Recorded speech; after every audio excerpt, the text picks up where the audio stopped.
Hey guys, welcome back to Vertical Momentum. I'm your host, Richard Kaufman, also known as the Comeback Coach. Guys, this is going to be an awesome episode with my brand new friend, Abby. I want to thank, first of all, I got to thank Dr. Robert Garcia.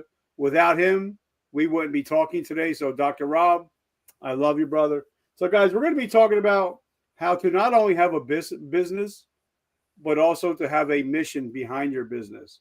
And then we're also going to talk about fundraising because, especially nowadays, money's getting kind of tight. So we're going to talk about some of the basics of fundraising. And if you stay till the end, Abby's going to give you 3 things that you can do today to help move your business forward in 2025. So usually I remember everything from about a person, but Abby has so many things. I had to write it all down. First of all, she's a mom to some amazing kids, public servant, former Miss California. She is a master connector, entrepreneur, speaker. She does it all. She's a Swiss Army knife of positivity. So, Abby, welcome to the show. Thanks so much for having me today, Richard. I love it. Thank you so much for coming on. So, first question right out the gate. What is your definition of resiliency?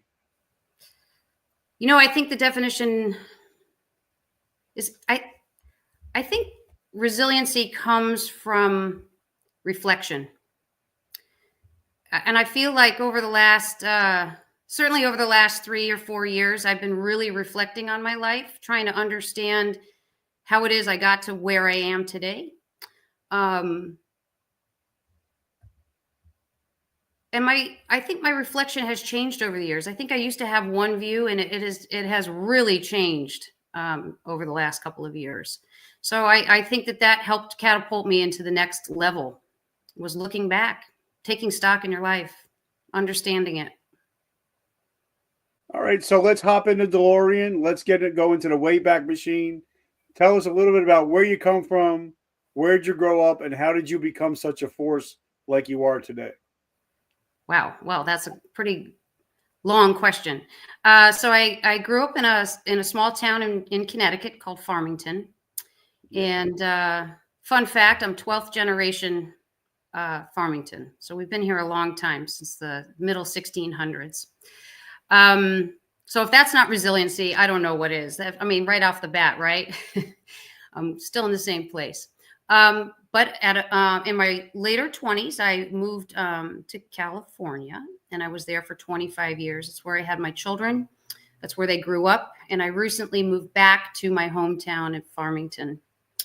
And I think I have been molding myself to this current age since as far back as I can remember. I think I've always been sort of community-centered, community involved.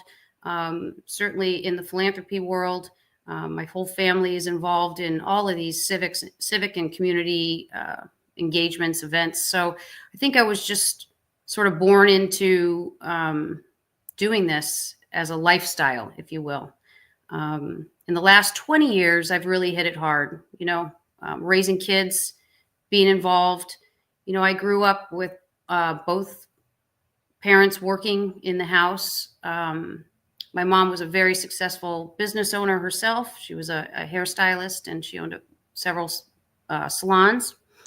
And so that also taught me some, I think, basics of getting through life. She wasn't always available to be everywhere that, I was going, if you will. And so I had to learn a lot on my own. I started working young. I started working at 14 years old at the vegetable stand and babysitting, so I always felt like I really could rely on myself, which I think really brought me into a different type of motherhood. So I was really involved from the beginning of my children's lives, all through school. And then when school sort of ended, or when they kind of came to this age where they didn't need me as much, I entered more of the public sector. So, being your mom, being an entrepreneur, hairstylist, we all know if you don't work, you don't get paid. So, in that kind of work, you have to show up. How did you get into the whole beauty pageant thing. How did that all come about? Well, that's a funny question. I'll tell you, it was my daughter who first entered a pageant, and from there, I met a few moms, and one of them kind of pushed me into the idea of, hey, why don't you compete? You know, and it was not a world that I ever thought I would enter. I'm very happy that I did, but I initially did it because no one else was doing it. And I like to be different in that manner. I like to challenge myself. I like to recreate and reinvent myself from time to time. And I've certainly done that through the years. And so pageantry was something brand new to me. And it opened doors that you can't imagine. I'm so thankful that it's something that I tried. But now, because you were successful, some of the money that you did get, you actually paid it forward again. So you had a mission to help other people. It wasn't all about you. And do you think that was part of the reason why you were successful? Because it wasn't all about you. It was all about helping other people. Yeah, you know, at my core, I love to help people. It gives me absolute satisfaction, and it is really my greatest joy to make a difference in one person's life a day. If I can do it, I don't always go outside, but if I can make a difference, it really does. It just makes me a better person, and it brings me tons of joy. So, all right. So let's talk about, because I'm actually writing an article tomorrow about what is it like the day after you hang up your uniform for the last time, how to reimagine your life. So, what was it like when you were no longer competing? Did you step into into the private sector for business, or were you already doing that? Yeah, so I've already been doing that. I had been doing it. You know, when I stopped competing, um, I still feel like I held that title to some degree, if that makes sense.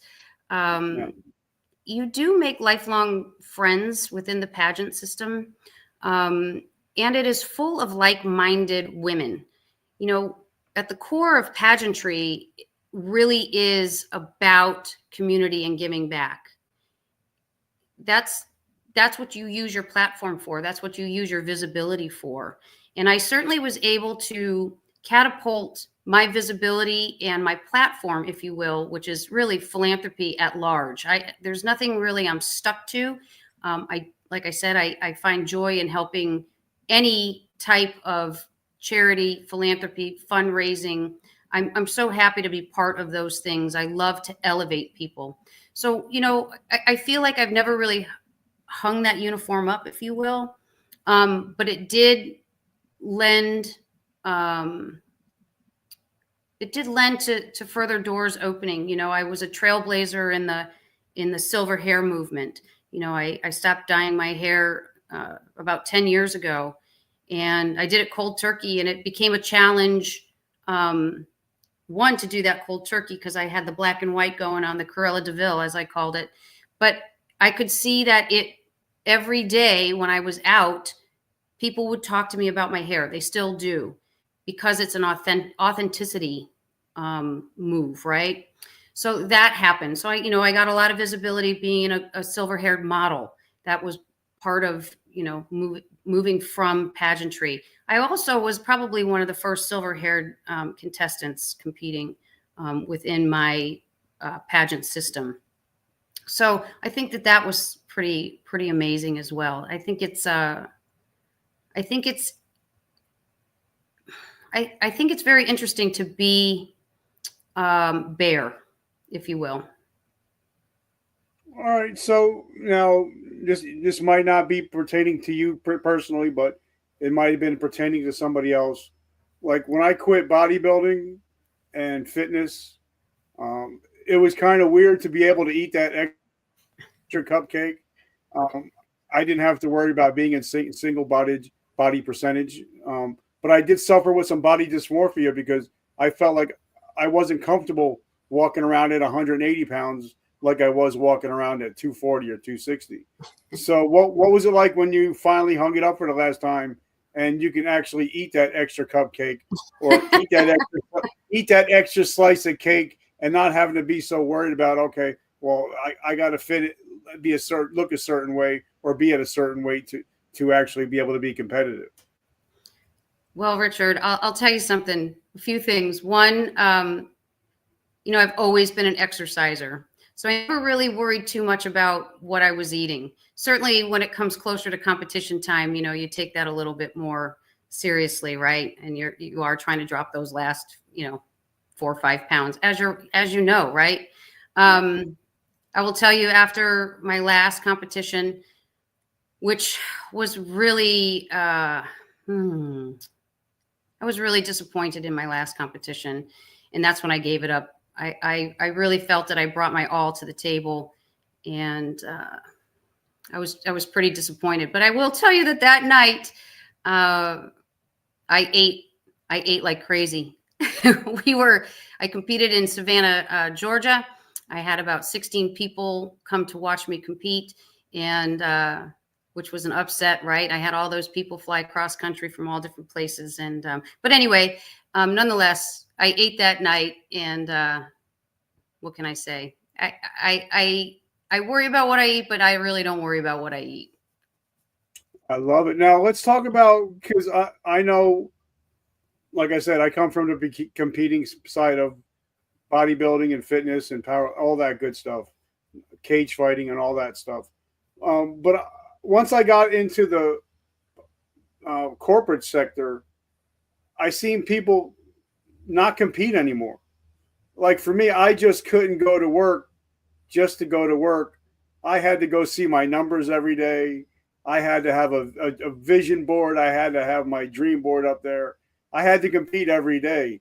So do you see people not competing once once they get into the corporate world? They kind of get, and I hate to say this, I don't mean it literally, but a lot of people, they get fat, dumb, and happy, and they just get comfortable, and they don't compete in life anymore. Are you seeing that a lot in the corporate world? So I don't work so much in the corporate world on a day-to-day basis. But I will say that, yeah, I do find that people do give up when they don't have a challenge in their life. And so, like I said, for me, every day I'm trying to find that challenge to keep me going, and reinvention. So, and for me, I haven't really had a problem with that.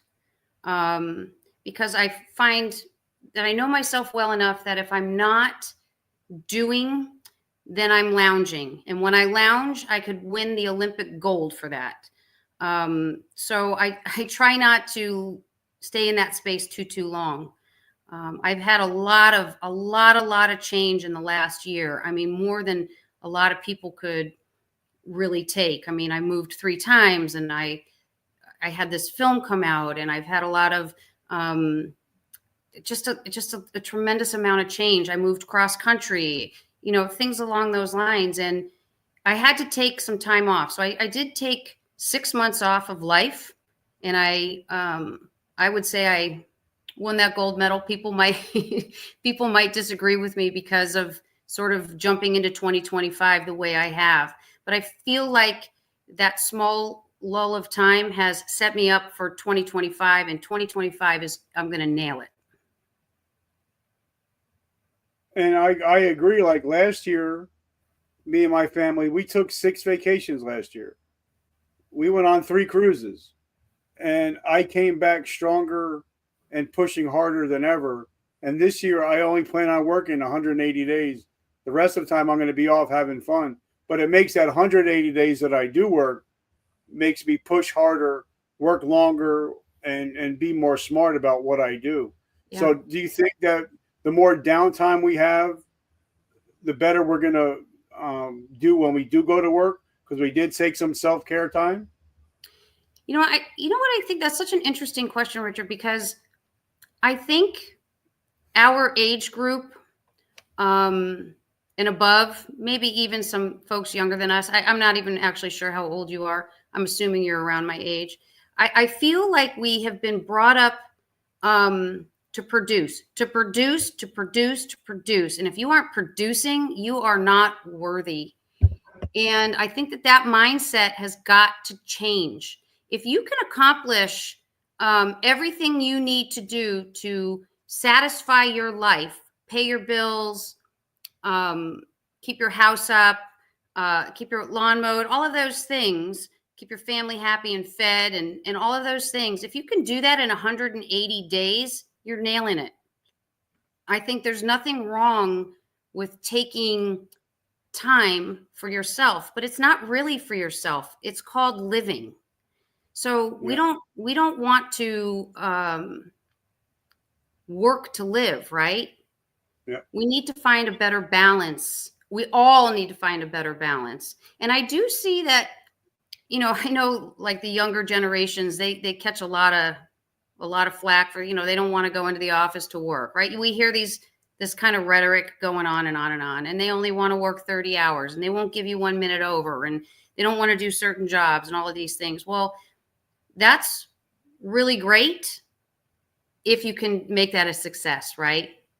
If they can do that and pay the bills and, live their life without feeding off of others, so to speak, then I say go for it. But we are not living. And I think we really, as a society, as a nation, and as a world, we need to pause a little bit, because that production has been put in our head for far too long. Back in the day, right? Little House on the Prairie times, right? They worked so hard. And then at the end of the night, they came to the table and they had family time and whatever, right? They were living to survive. They were working to survive.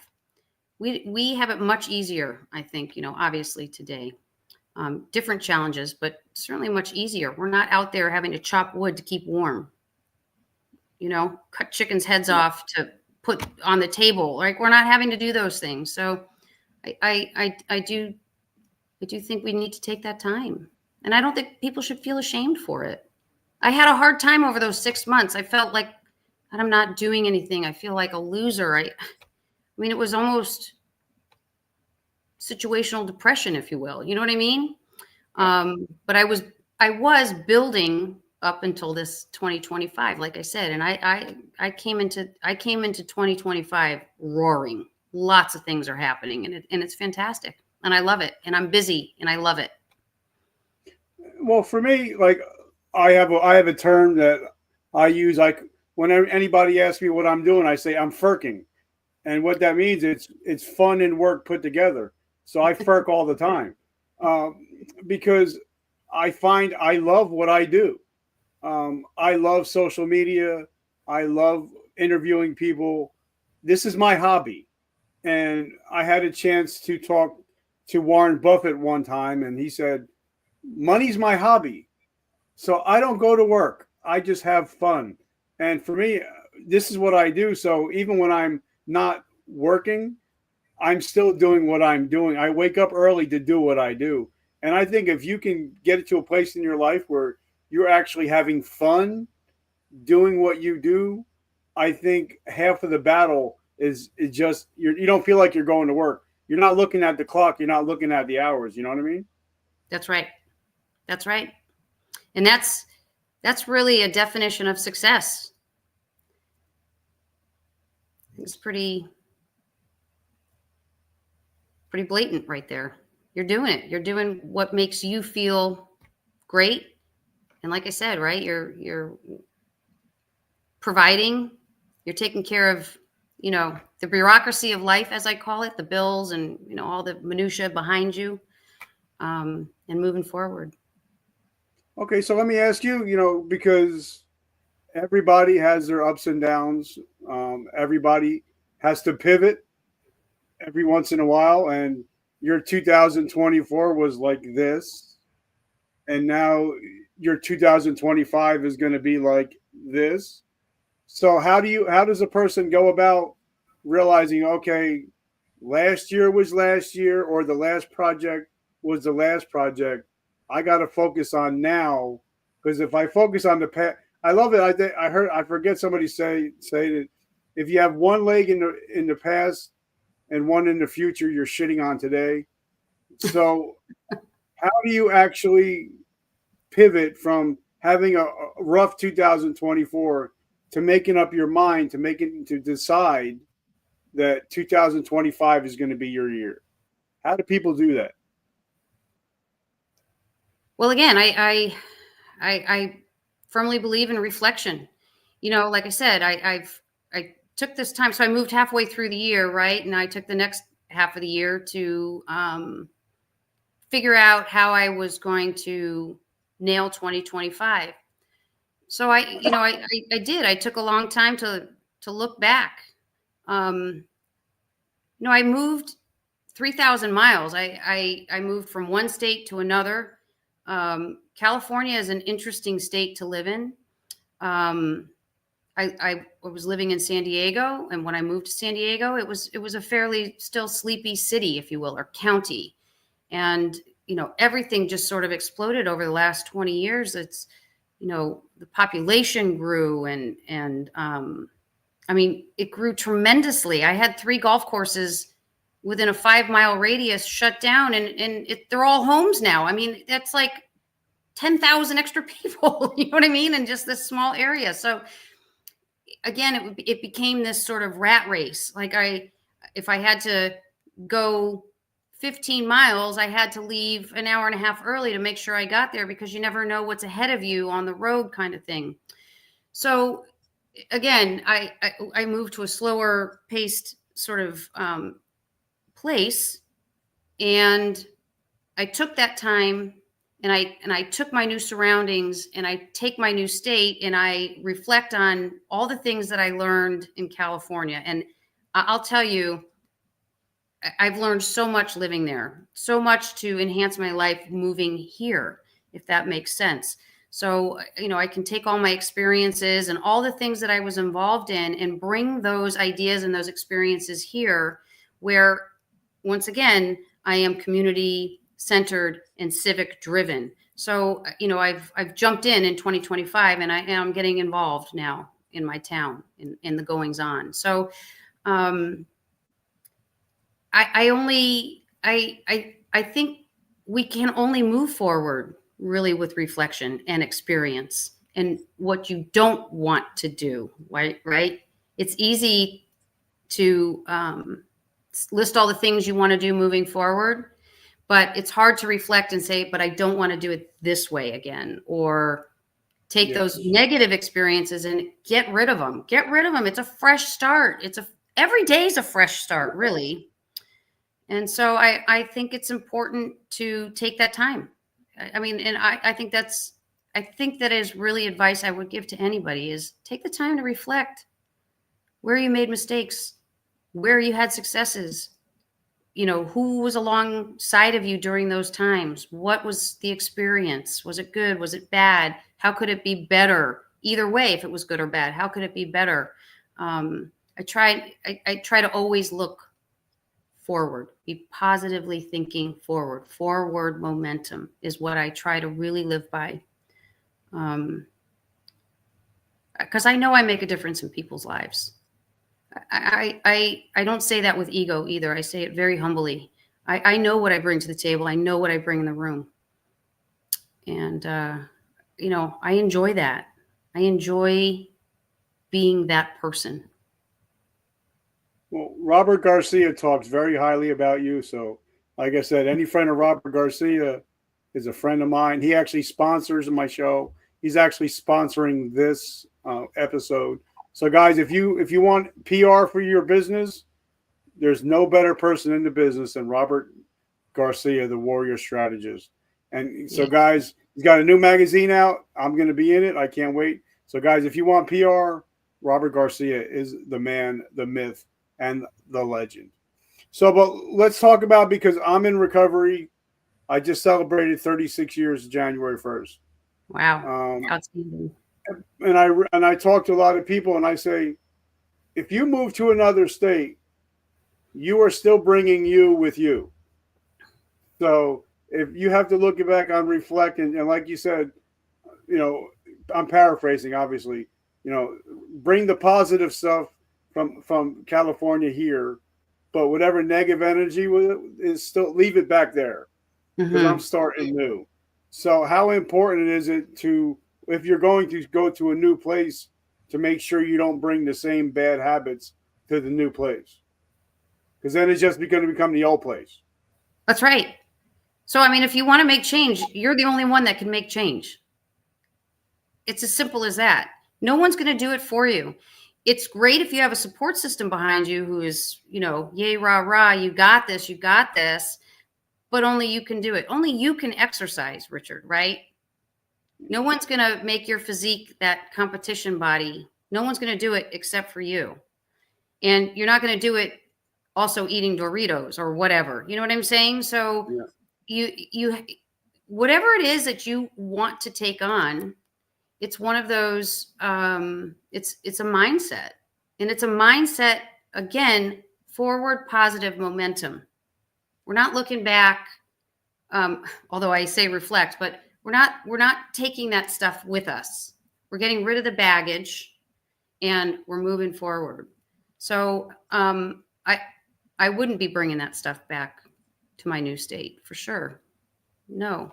But what's fun about my moving back here, right, is I am in a way stepping back into my old life, right? Like I was here in Connecticut every summer with my children. They're very familiar with the Eastern Seaboard, if you will. I mean, they've been to every state.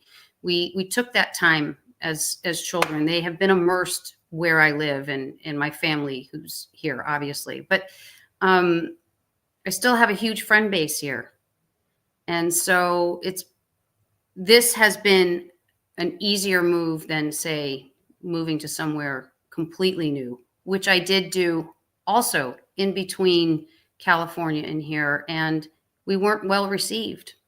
And so that didn't work out for us, which led us to, coming back here to the East Coast. So I don't like to, my heart was broken. We were moving to Idaho, up into the mountains, and really changing our lifestyle, moving from a city of 55,000 down to a town of 5,000. I was excited to get immersed and bring those experiences that I had learned, like I said, in California, and we just weren't accepted. And the writing was on the wall 3 or 4 times. And I sort of have this 3 chance rule in my life. And if 3 negatives happen, whether it's with a friendship or really a family member or an experience, I'm done. I'm out. I'm not going to keep fighting the negative. Just not going to do it. That's not how I want to live. So anyway, we came, we made the right decision. Sometimes you have that bump in the road. It was a hard bump. It was a hard financially and hard mentally. And, but it is what it is. And I've moved on. So I'm here today to talk to you about it. So, I mean, here we are. I have a question from a friend of mine just texted me. His name is Craig.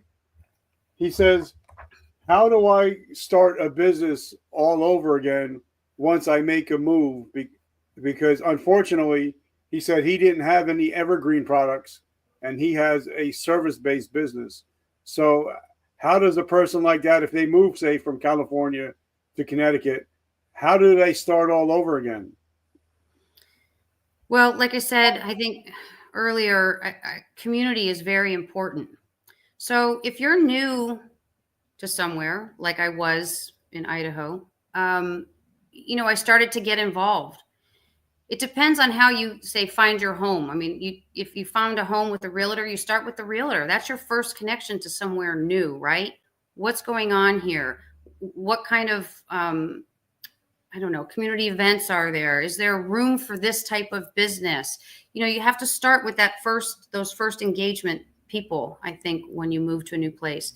I think another tool is social media and is to really learn the space where you're moving, right? You can use all sorts of, Facebook pages, hashtag the town you're moving to on Instagram or whatever. Hop on LinkedIn, see who's living there. Certainly YouTube. I mean, YouTube teaches so many things. It's actually an amazing tool. And I know, again, when we were moving to this new place, we used YouTube, and we were able to learn so much, not about just the area we were moving, but the greater area as well.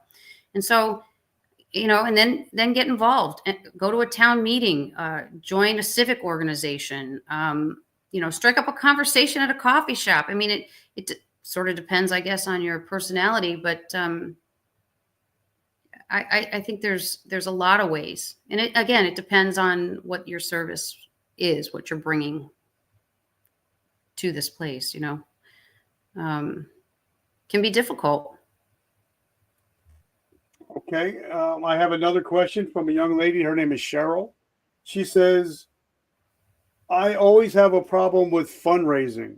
What are some of the do's and don'ts of fundraising? Oh boy. Well, I love fundraising too. That's a tough one, Cheryl. So thanks for that question. So fundraising, I have been with civic organizations that do it, on a large scale, galas, things along those lines, where, that particular route takes money to make money. But the payoff can be fantastic, and probably year after year after year, if you have the right, I guess, charity. It depends on what you're raising money for, right? But for me, my favorite type of fundraising is really grassroots fundraising, bringing community together. So, for example, for a lot of years, I ran the school garage sale. And the first year we started, I think we made like $2,500. By the 8th year we were running it, I want to say we were probably making $25,000. I mean, it was this massive, right? It grew within the community. The community bought into it. We ran a wonderful community event called Pets in the Park, where pets were obviously invited. It was a community event. We held it in the park. We had all types of booths where you could, purchase things, games, face painting, things along those lines, food. So, again, the community, grassroots, brought the community together. Those are my favorite types of fundraising, things that bring the people in your community who you are supporting. Those are the best. Some of the larger scale ones that are more international and things like that, again, like I said, that those usually become galas, and it takes money to make money. So it just depends on what you're working for and towards, and how much you need. You know what I mean? And exposure, visibility helps. If you know somebody in the news or the newspaper, or you have friends who aren't afraid to share on social media that way, those things can also help tremendously.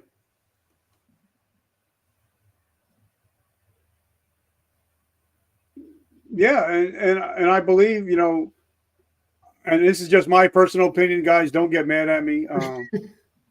I believe Subarus are some of the ugliest cars ever made, but most people, once they buy one, they're never going to get rid of it. They're only going to buy a new one.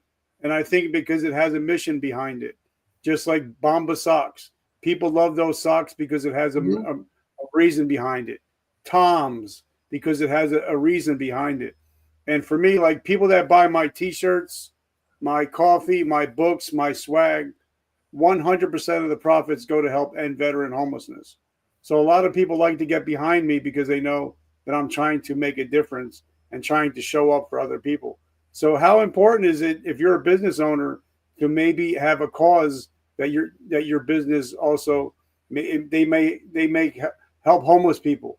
They may help the local animal shelters. How important is it for a business owner to have something that people can get behind, just instead of just the products? It's absolutely pertinent. I think, especially, I think in today's world, gosh, it's so cliche, but I do think it's important. I think when you have a business or you have this type of mind, this philanthropy type of mind, and you are helping someone genuinely, organization, single people, however it works out, or single individuals, I mean, I think it comes back to you in more ways than you can imagine.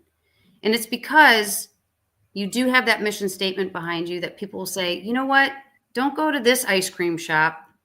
Go to this ice cream shop. They give $1 a cone to the local dog shelter.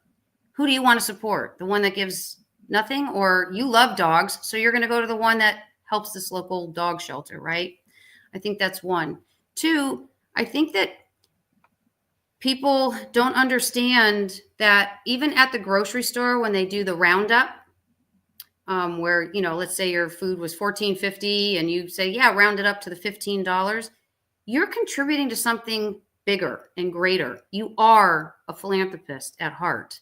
You've taken that extra little bit of money. It doesn't matter, but a little bit collectively goes a long way. And I think that those, again, small grassroots types of fundraising are fantastic. And I know it gets annoying sometimes, especially when they ask you, but if it's just on the screen there or whatever, and you go for it, I really praise people like that. Again, collectively, that makes a huge difference in our society. Firmly believe it. I'm a big karma guy, so I throw as much good karma out there as I can because I know the law of reciprocity. I know it's coming back to me tenfold. So if I can help, I actually go out and I look for people I can help. Even if it's putting their cart away, if it's reaching up to get the dog food down for the older lady. I'm always looking for ways to bless people because I know, hey, karma's coming back my way tenfold. So I'm going to put out as much positiveness as I can. Do you think that's a good way to live? I think it's a fantastic way to live. I think if you hold the door open for somebody or compliment somebody's outfit or whatever, their glasses, their hair, whatever, their car, that gives them an instant boost in their serotonin in their mind. And they're going to remember that and pay it forward. I'd like to believe that, I really think even though it seems like we have so much division and anger, I think if you take that away, I think you would see that people come together. And I think we've had a lot of those moments. The fires in LA, right? We have people all over the world who are concerned, right? Again, they're giving in some way, shape, or form. COVID was another show in act of kindness, at least in the beginning. It was, let me ask my neighbor if they need anything at the store, right? Those kind of generosity and that love is actually really out there if you take away sort of the political field or the polarization out there. We're really not polarized. I think we really are wanting to be a cohesive society. We just get caught up in this minutia, this up to the minute news, this up to the minute, social media, all of these things that I love those things too. And I pay attention to those things. But I really try not to let it get at me. And again, that was part of 2024's problem. It was a heavy year, and I think it was heavy on everyone. And it might still be heavy on a lot of people. I'm just choosing to look at 2025 as a fresh push. And like I said, I am pushing it. And I believe that, once I decided to become a social media producer instead of a consumer, my life got a lot better. I mean, now I watch things just so I can see, okay, how can I get better? Why are they getting millions of views? Why are they getting millions of downloads? How can I use that instead of just scrolling cat videos for 6 hours at a time? There's nothing wrong with that occasionally.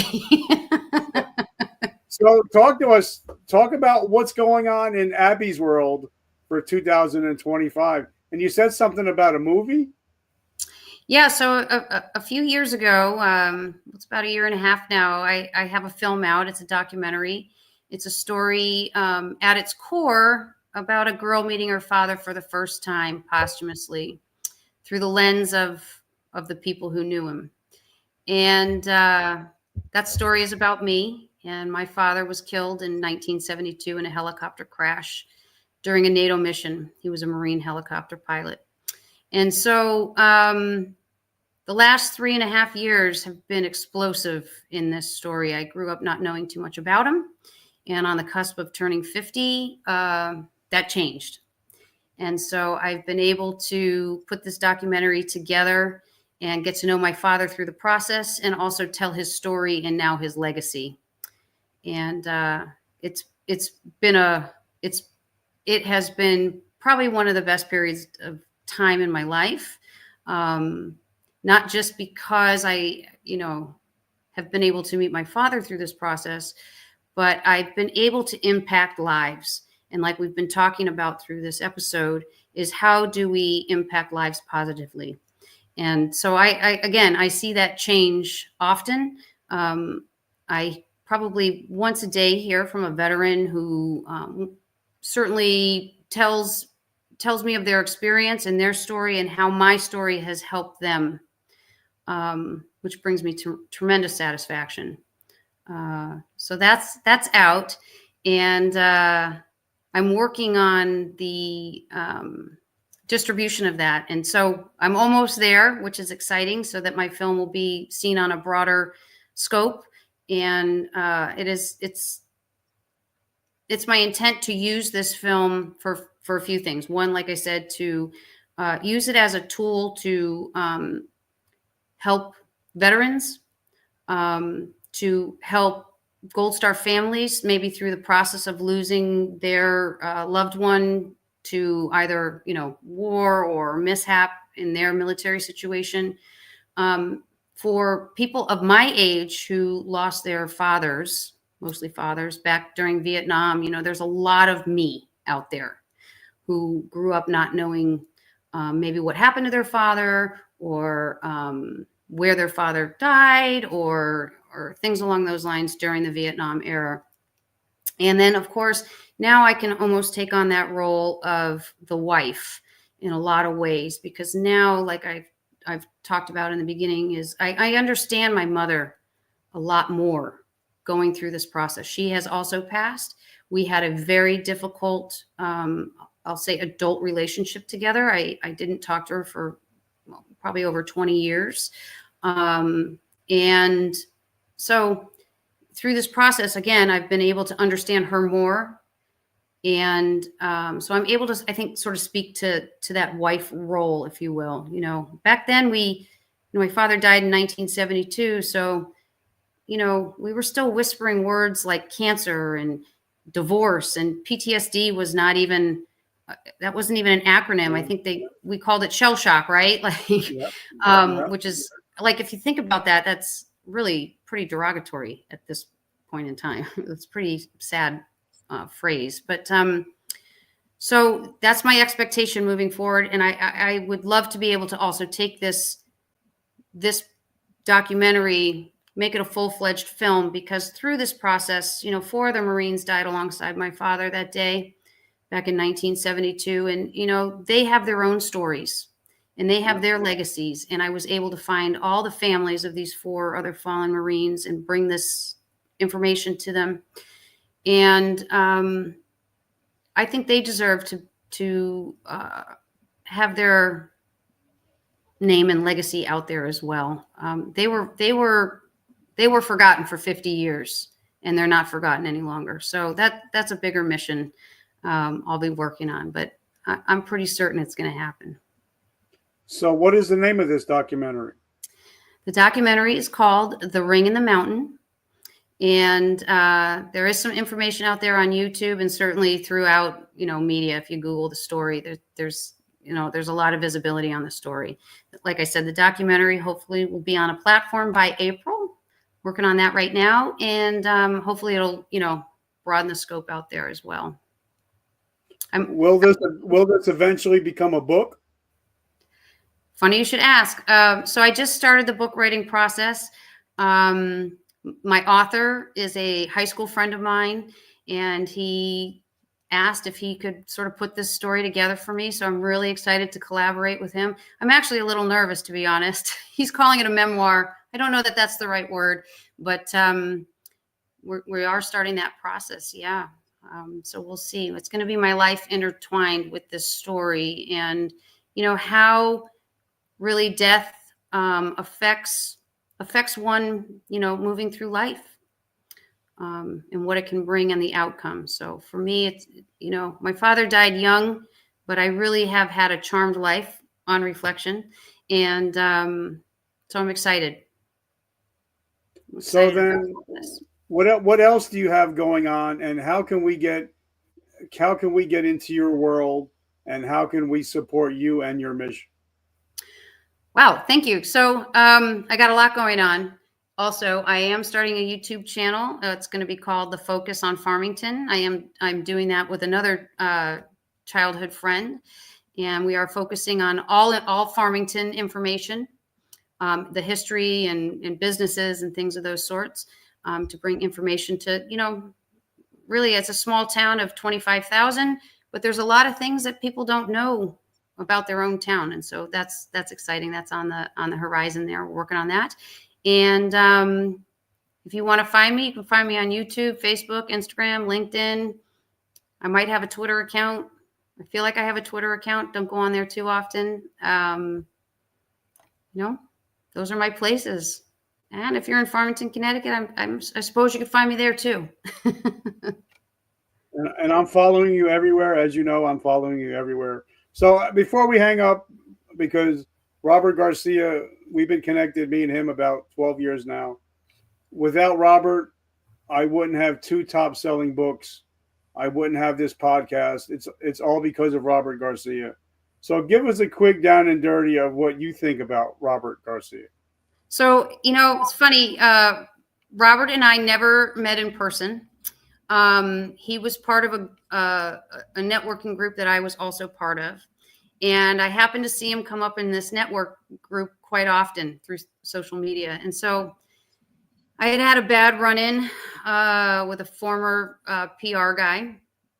And so I hesitantly contacted Robert for some information. And guess what? That guy said, "No, you got to be my client. I'm gonna help you out. I love this story. I love what you have to offer. I love what you're doing out there." And lo and behold, I became his client. He has worked with me. He has worked really hard.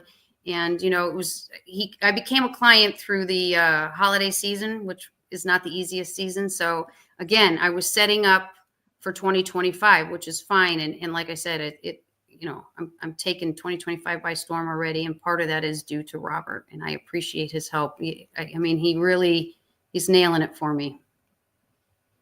I love it. And Robert, I love you, brother. Always have, always will. So guys, make sure you check Abby out on all her social media. Her Instagram is fire.